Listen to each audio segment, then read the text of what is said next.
Hello and welcome to Inside Edition to discuss national, regional and international issues in depth.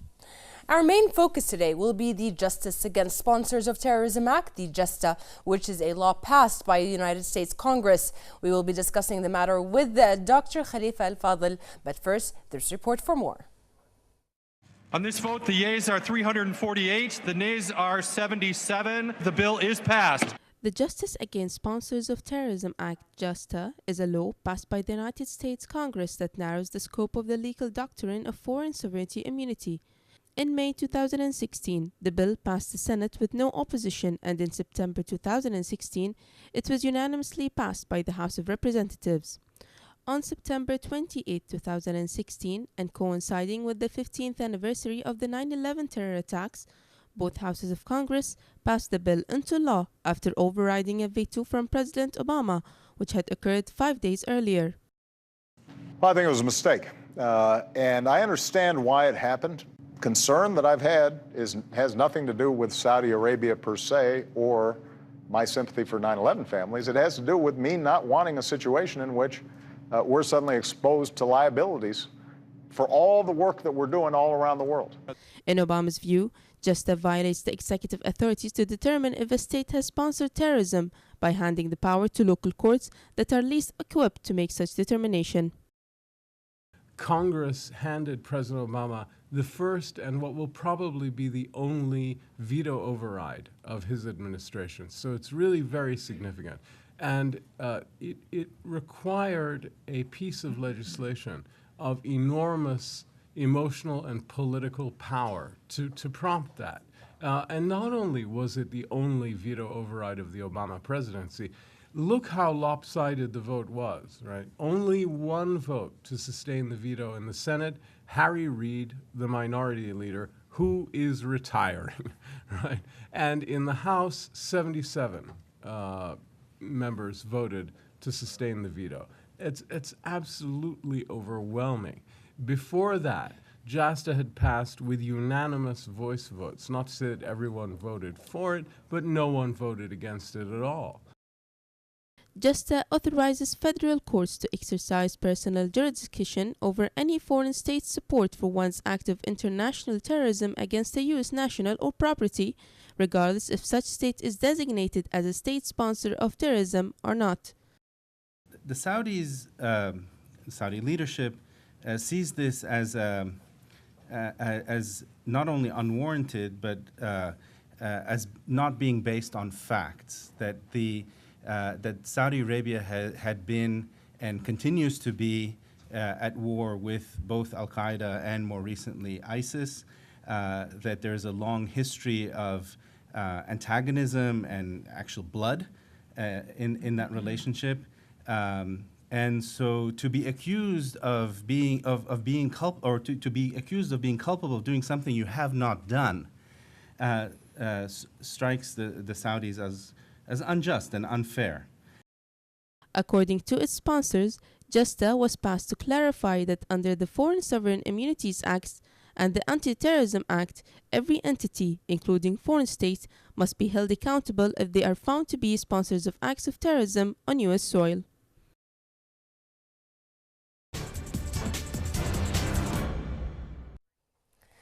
Welcome back. With us in the studio is Dr. Khalifa AlFadhel, who is an assistant professor of international law at the University of Bahrain. Welcome to the show. Dr. Khalifa, thank you for joining us. First, the American JASTA law has stirred a lot of controversy in the Arab world, especially because it violates a lot of the international laws when it comes to the sovereignty of countries. Can you tell us more about how that happens specifically? Well, yeah, first of all, we need to emphasize here that with the JASTA legislation, it was enacted by the US Congress. It is important to emphasize that it really violates public international law in terms of its violation of sovereignty. Mm-hmm. This is a very old concept in public international law, where it goes as back as 1648 with the Peace of Westphalia. Mm-hmm. And ever since that date, international tribunals have emphasized on sovereignty as the highest authority in public international law, especially in the very famous case of SS Lotus, when the Permanent Court of International Justice in 1927 articulated that international law emanates from the sovereign will of states. And therefore, it is really very difficult, and it's a very like an alarming precedent of the US Congress to enact such legislation where it puts itself as an international legislator. Yeah. And this is indeed very problematic, and it does not really help in the maintenance of international peace and security. When this law was passed, it was passed through the U.S. Congress. Have international organizations actually accredited it or looked at it as a valid law to be passed internationally?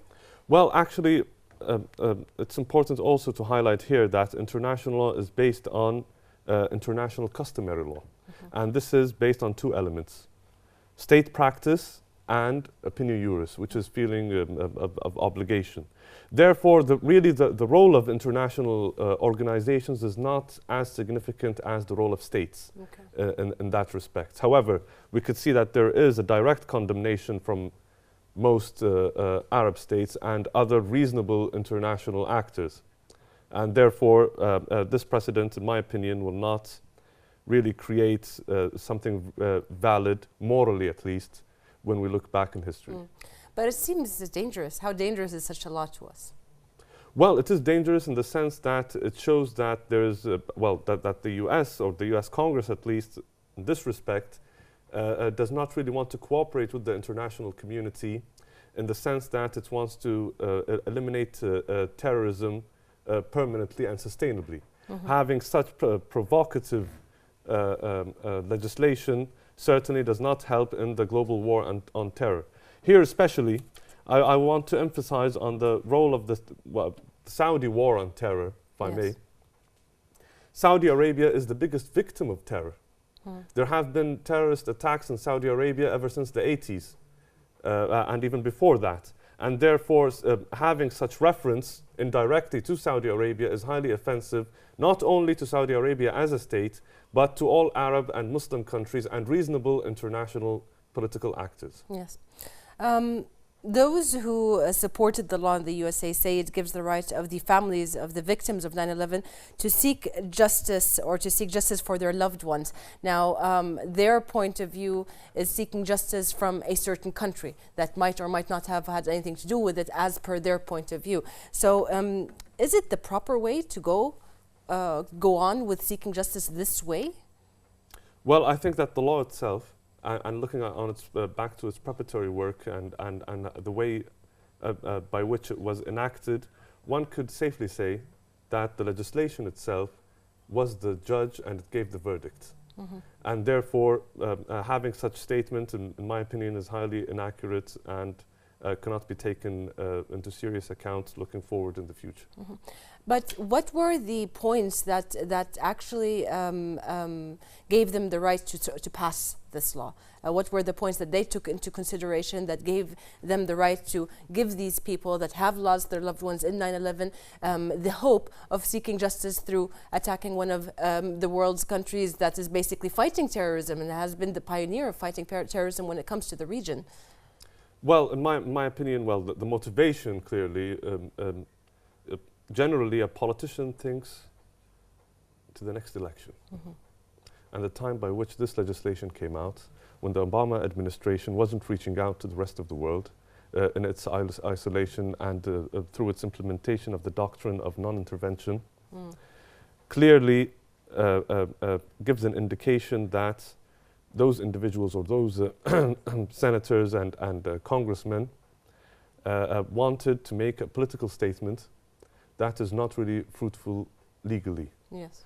And I think that's the real motivation behind the adoption of such legislation.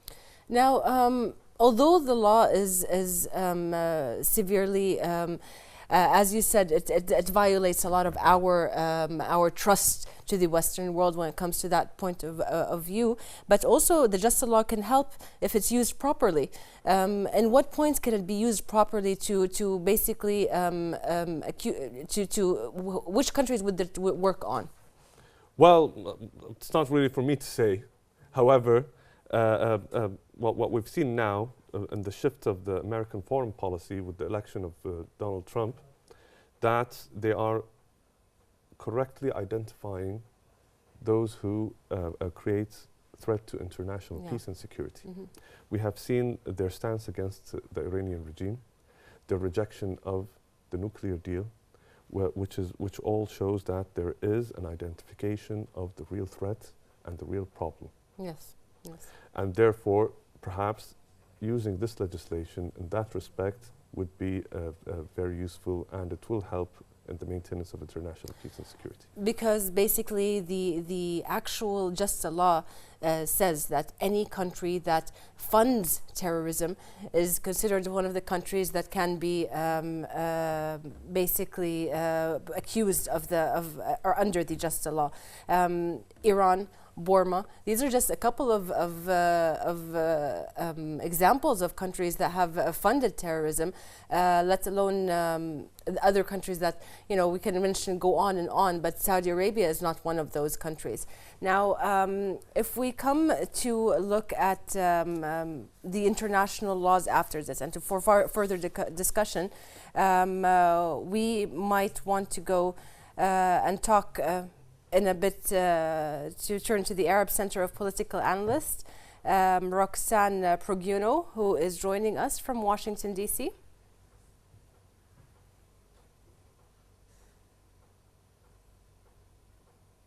Okay. All right. There seems to be a technical problem, so let's go back to talking about the people that supported the law in the U.S. say it gives the right to families of the victims of 9/11 to attack and seeks justice for their loved ones. We talked about that a second ago. But have any actual people come forward and put up basically court issues or against Saudi Arabia for 9/11? No, I think that the real issue of identification here is that we need to reject Congress authority to enact such laws. This is the role of the Security Council, the role of the international community to collectively seek justice against the victims of 9/11 and other terrorist attacks. In this respect, we need to emphasize and highlight on the Security Council Resolution 1373, which in the first time the Security Council acted as a World Congress, where in the dawn of 9/11 it set out positive measures on states to enact anti-terror laws. And as a result, even Bahrain in 2006 enacted its first anti-terror comprehensive legislation. And through the Security Council and through that mechanism of international multilateralism, justice could be achieved. Because the war on terror is an ideological war that requires the help and support of every partner and every victim of global terrorism. Saudi Arabia, as I said earlier, is one of the biggest victims of global terrorism. That happened since the 80s and even before that. And to even emphasize more, Saudi Arabia now and the GCC and including Bahrain, we're proud that now on Martyrs' Day, we celebrate those of us of Bahrain and other states who have lost their lives defending their nations and fighting terror in Yemen. Yes. Al-Qaeda is being attacked by the coalition, the Arab coalition under the leadership of Saudi Arabia in Yemen, including to other factions. There is a close cooperation with international partners in fighting ISIS. There has been in the past other military measures taken by the GCC under the leadership of Saudi Arabia in other parts of the world. And therefore, in order for that to be very productive, the United States Congress needs to stop offending its allies. Well, we'll get back to that point. Let's see what our guest has to say about that point itself. So to further discuss, we will now turn to Arab Center Political Analyst Roxanne Perguino, who joins us from Washington, D.C. Ms. Roxanne, can you hear us?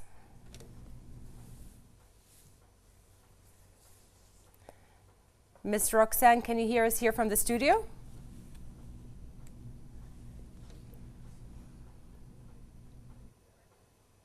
All right, there still seems to be a problem. Now, you mentioned that the international community, the international rights communities, the international justice communities should be the ones that are actually taking the law in their hand when it comes to these international issues that are being faced. Terrorism is an international issue. It is not pertaining to one country or not. But for the victims of 9/11, it's been 15 years. Has something been done for them? Why is the JASTA law so important right now? Couldn't it just be because they feel that their rights have not been looked at, that their loved ones have died in vain? Well, that's a very political statement. However, in my opinion, that the war on terror needs to be sustainable. Saudi Arabia is, the Saudi government, the Saudi state cannot be accountable for those individuals who have committed these crimes, these very serious crimes. In my opinion, being a citizen is not holding the nationality of a nation or holding a passport of a nation, but through implementing its values. And those individuals who have done these acts in 9/11 and in other acts who hold the Saudi citizenship cannot be seen as Saudi. True. Especially that we have now, I mean, when you look at ISIS, there are so many nationalities. You're talking about Russian, you're talking about German, you're talking about even Americans. Indeed. They have also caused a lot of immense harm when it comes to the points of terrorism.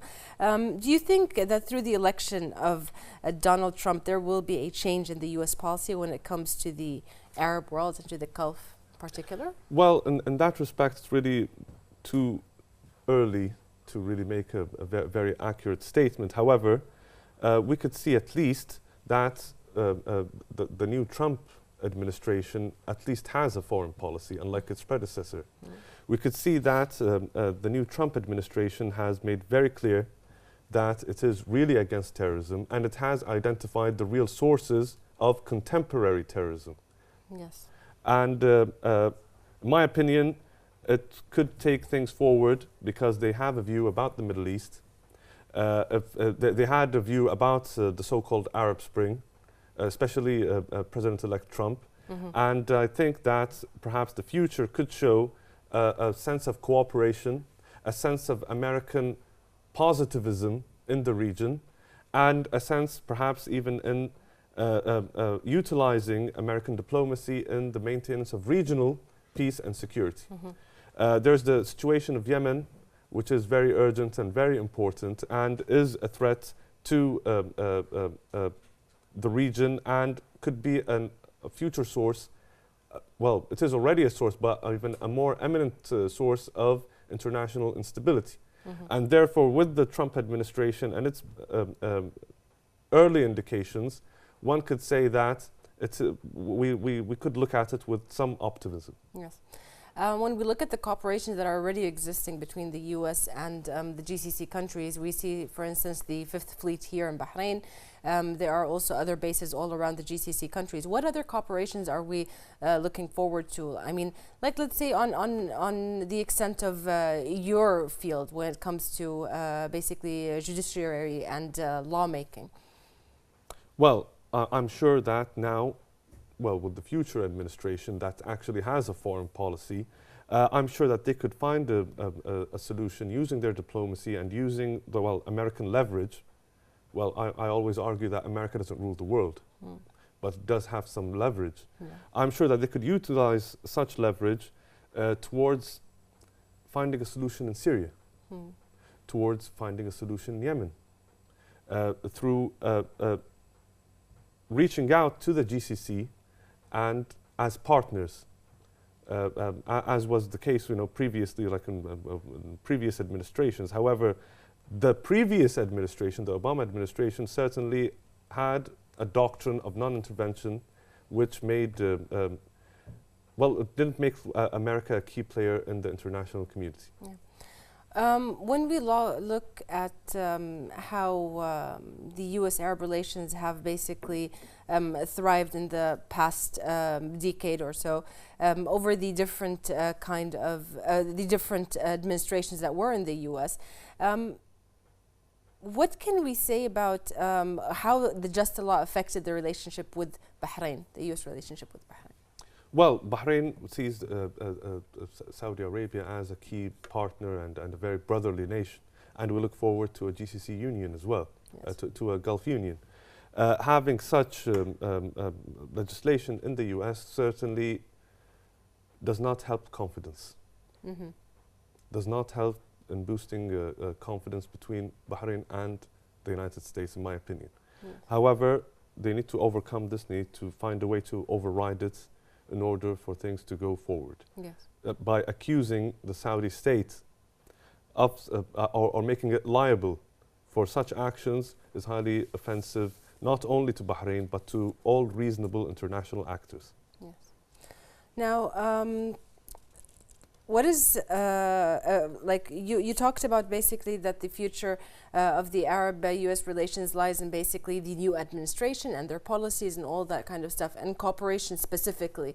But also now in the beginning, we just had the GCC summit, and right after that we had Manama dialogue, and also a few months ago the exit of the UK from the European Union. All of these things actually contribute to one big thing, which is basically fighting off terrorism that is surrounding the Middle Eastern region and all of the world, but basically right now they are surrounding the area here. So how does the law come into effect in fighting terrorism using the help of their allies, like the UK now after Brexit, like the US if they strengthen their relationship with the new administration? How does the law come in to help fight off terrorism? The JASTA law, in my opinion, does not really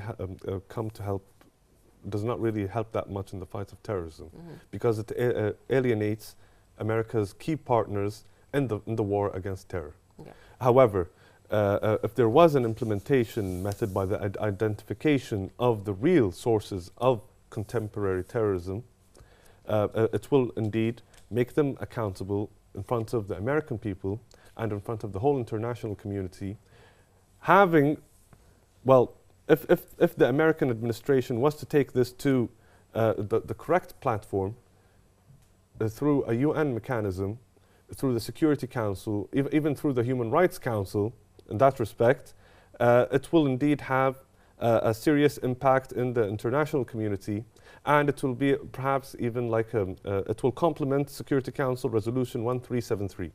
However, having it coming from the Congress, which is not a world legislator, is very problematic, and in my opinion does not contribute positively in the war against terror. Well, when you say 173, you're talking as a lawyer. Yeah. Could you give us a little bit more specific so the viewers can understand more when it comes to that? In the dawn of 9/11, the Security Council unanimously adopted Resolution 1373, which emphasized on, which for the first time in its history, the Security Council acted as a world legislator, because it set out positive legal obligations on all members of the international community to tackle terrorism, to stop financing terrorism, and to enact local legislation which are anti-terror laws. Yes. Perhaps a source of accountability could be enacted through the Security Council as well, instead of through national legislature. Yes. Well, in order to understand more about this, let us take a look at this next video.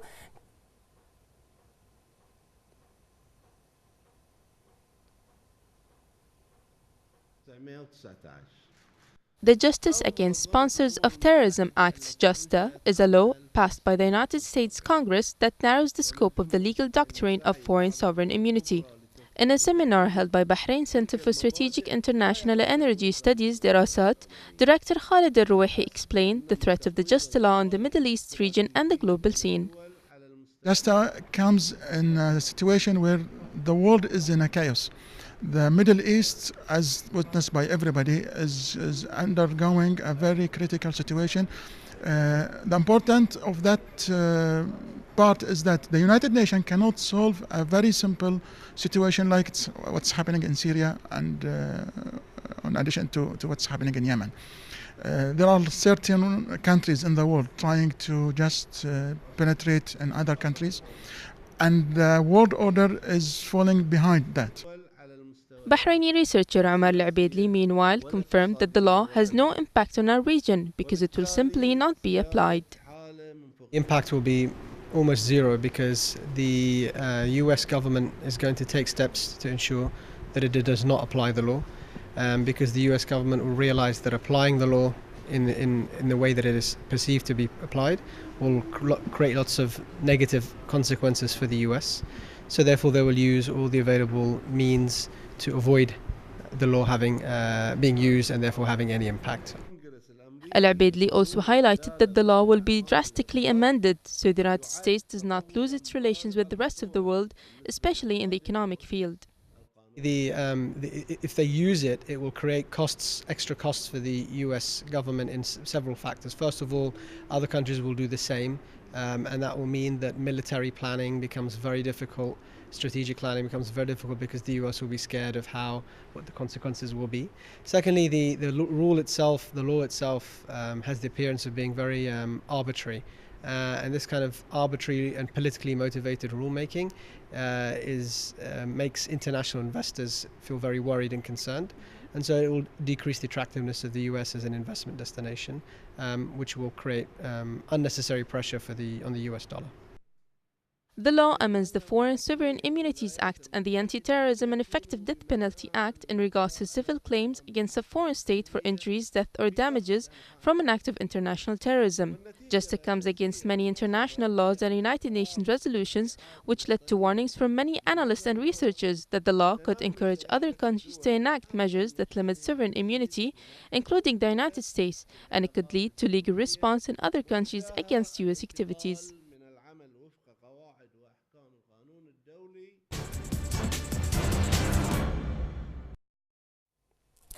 And for further discussion, we are now going to turn to Arab Center political analyst Roxanne Perguino, who joins us from Washington, D.C. Can you hear us now, Ms. Roxanne? Yes, I can. Great. I'm just going to go straight to the questions. The American JASTA law has steered a lot of controversy in the Arab world because it violates many international laws when it comes to the sovereignty of countries. What is your response to that? The JASTA legislation does undermine sovereign immunity. Most nations, including the United States, recognize the sovereignty of other nations. The foreign, excuse me, I'm losing my train of thought here. The Foreign Service Immunities Act in 1976 recognizes this.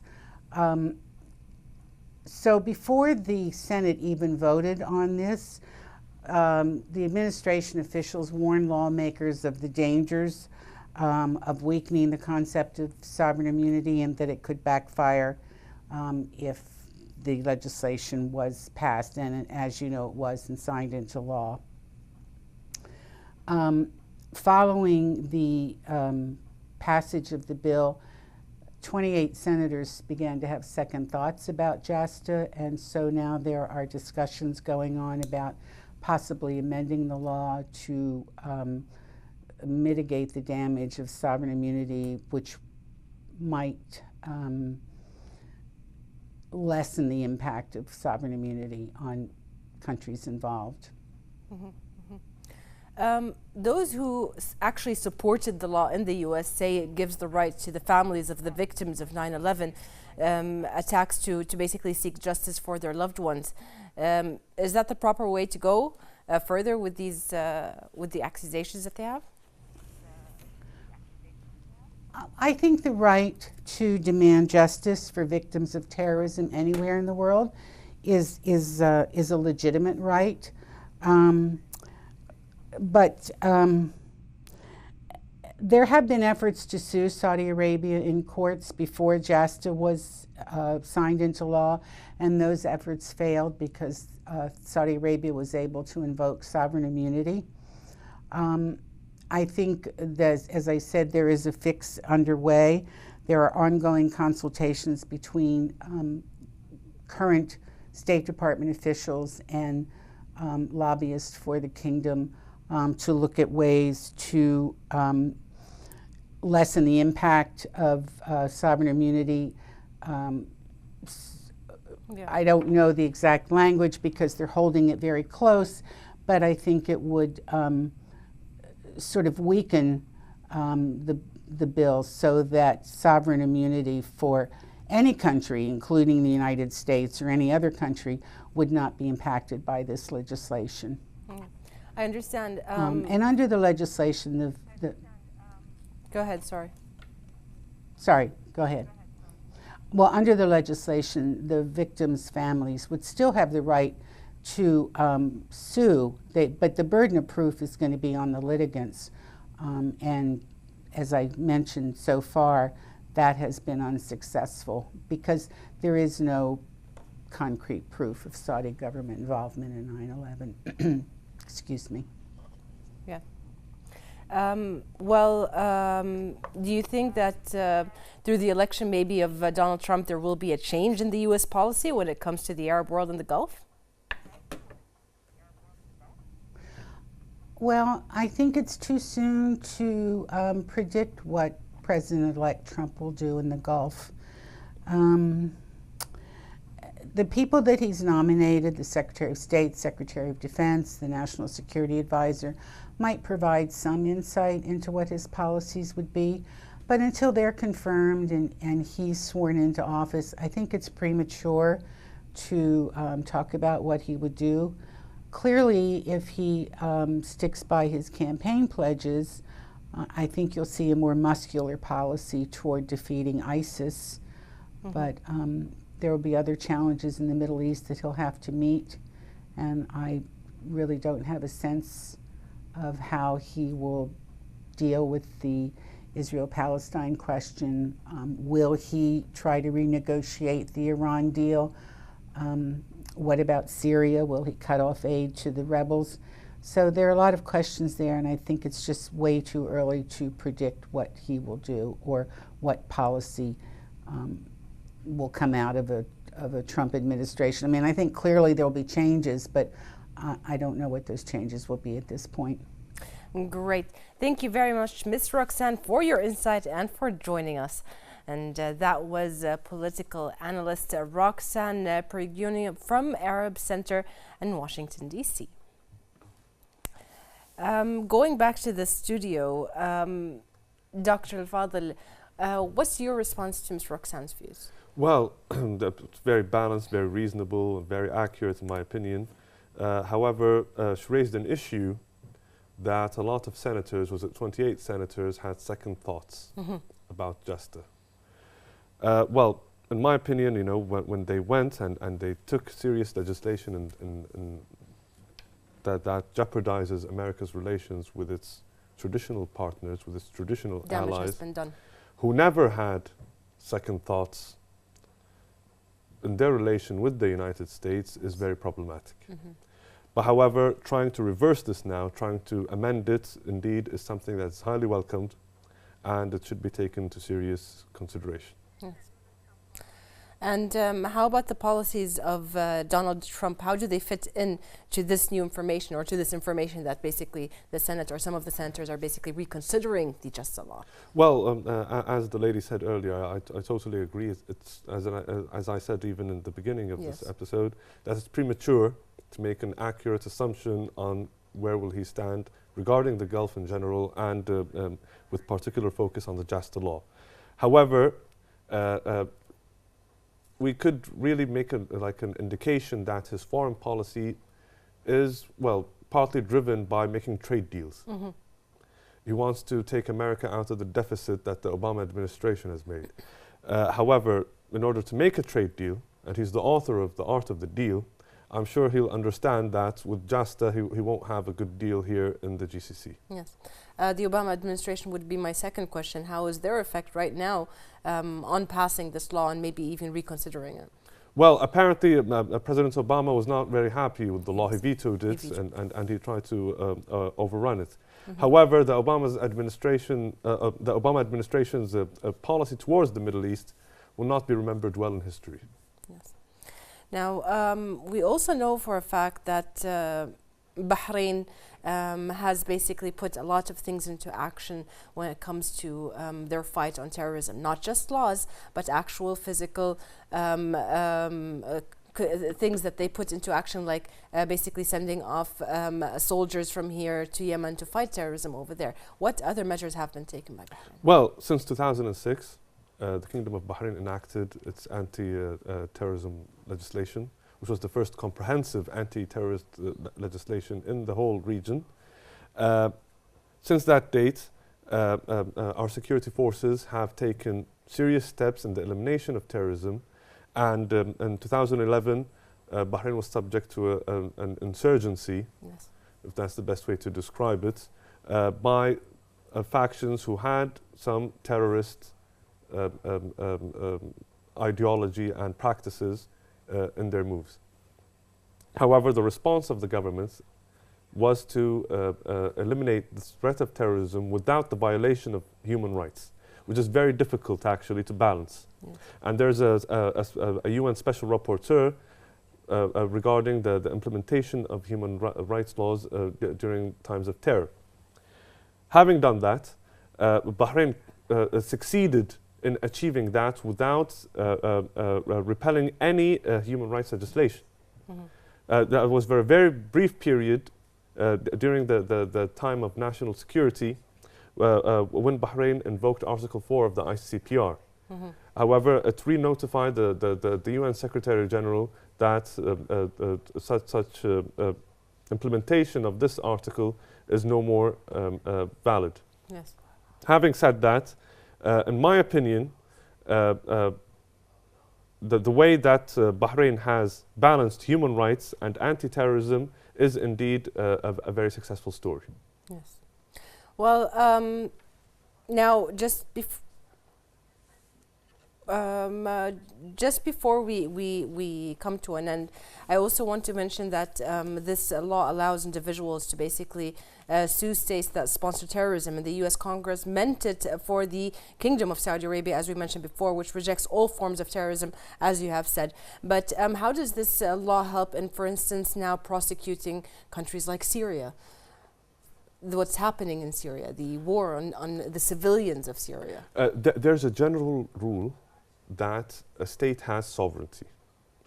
Therefore, we reject the whole JASTA law because it is a violation of this very core element of international law. Mm-hmm. As I said in the beginning of this episode, that from Westphalia in 1648, the traditional concept of sovereignty stands as one of the highest principles of international law. However, recently, we could identify that the role of non-state actors, NGOs, has been more evident, and it challenges the traditional concept of sovereignty. Yes.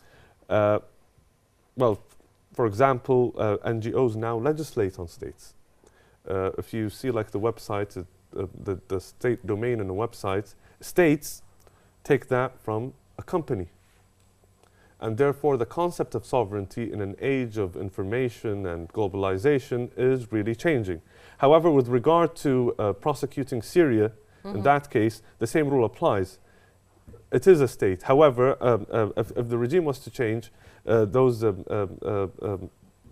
murderers within the regime should be prosecuted within. However, again, in my opinion, it is not the role of a state to prosecute another state. This could be taken through the International Criminal Court, yes, to take action, serious action against Syria and the Syrian regime. And that is, in my opinion, the best channel to go forward. Or the international community can set up a special tribunal on Syria, such as the one that was set on Sierra Leone, the former Yugoslavia, Rwanda, yeah, which have been successful precedents in international criminal law. Yeah. But taking the issue to an American court is not correct, in my opinion. There is no universal, the concept of universal jurisdiction is not really accepted by all relevant state actors. And that's why basically the International Criminal Court was actually founded on the basis of this by prosecuting international offenders. Is there anything that you would like to add before we end the episode? Well, I just want to emphasize that Congress is not a world legislator, and therefore it does not have the right to make such legislation that goes beyond the sovereign will of other states. Saudi Arabia is not accountable for the acts taken by some individuals, and Saudi Arabia is one of the most significant players in the war against terror. The war in Yemen is a clear indication, and we need to emphasize as well, and the new American administration needs to keep in mind that Saudi Arabia itself is one of the biggest victims of terrorism. Yes, thank you very much. Thank you for being with us, Dr. Khalifa AlFadhel, today, and we would like to thank you for watching and see you next week in another episode of Inside Edition.